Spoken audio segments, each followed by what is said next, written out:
Voice of law viewers அனைவருக்கும் வணக்கம்.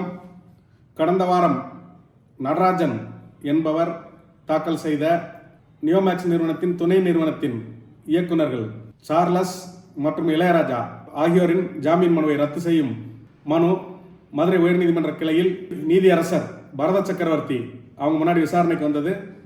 அதில் அந்த நிறுவனத்தின் இயக்குநர்கள் சார்லஸ் இளையராஜா தரப்பு வழக்கறிஞர் பதில் மனு தாக்கல் செய்வதற்காக இன்னைக்கு வாய்தா போட்டிருந்தது. அந்த மனு இன்னைக்கு விசாரணைக்கு வந்தது.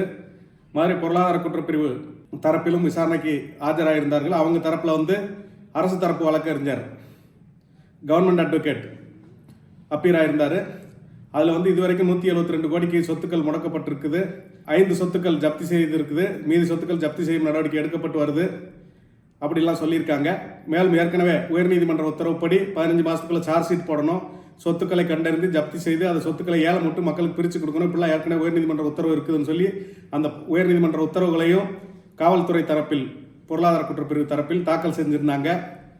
அதற்கடுத்து அந்த மனுதாரர்கள் மற்றும் டேன்பெட் கோர்ட்டில் இடையீட்டு மனுதாரர்கள் இன்டர்வியூ பெட்டிஷனர்ஸ் அவங்க தரப்பு வக்கீலும் ஆஜராயிருந்தாங்க.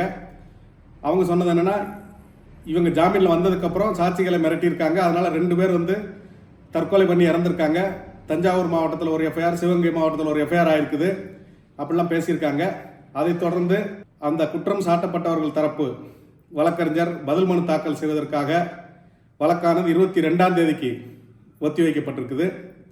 மேலும் இன்னொரு வழக்கு, அதாவது ஏஜென்ட் ஒருத்தர் தன்னோட சொத்துக்களை விற்கிறதுக்கு பெரியகுளம் சப்ரிஜிஸ்டார் ஆஃபீஸில் பெரியகுளம் பகுதியில் தாமரை குளத்தில் உள்ள சொத்துக்களை விற்கிறதுக்கு பெரியகுளம் சப்ரிஜிஸ்டார் ஆஃபீஸ் போகிறாரு. அங்கே காவல்துறையினர் பொருளாதார குற்றப்பிரிவு இந்த சொத்துக்களை விற்பனைக்கு வந்தால் பதியக்கூடாது லெட்டர் கொடுத்து வச்சிருக்காங்க. நான் இந்த சொத்துக்களை 2018 2022 வாங்கியிருக்கிறேன்.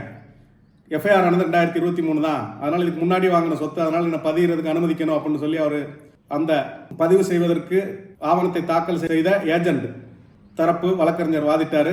அதற்கு இந்த சொத்துக்கள் எல்லாம் நாங்கள் ஜப்தி பண்ண போகிறோம் அப்படின்னு பொருளாதார குற்றப்பிரிவு சார்பாக கவர்மெண்ட் ப்ளீடர் அரசு தரப்பு வழக்கறிஞர் வாதிட்டார். அதைத் தொடர்ந்து இந்த சொத்துக்களை எப்போ ஜப்தி செய்வீங்க, இது சம்பந்தமான விவரங்கள் எல்லாம் தாக்கல் செய்யணும் அப்படின்னு சொல்லி அந்த வழக்கும் அடுத்த வாரத்திற்கு ஒத்திவைக்கப்பட்டிருக்குது.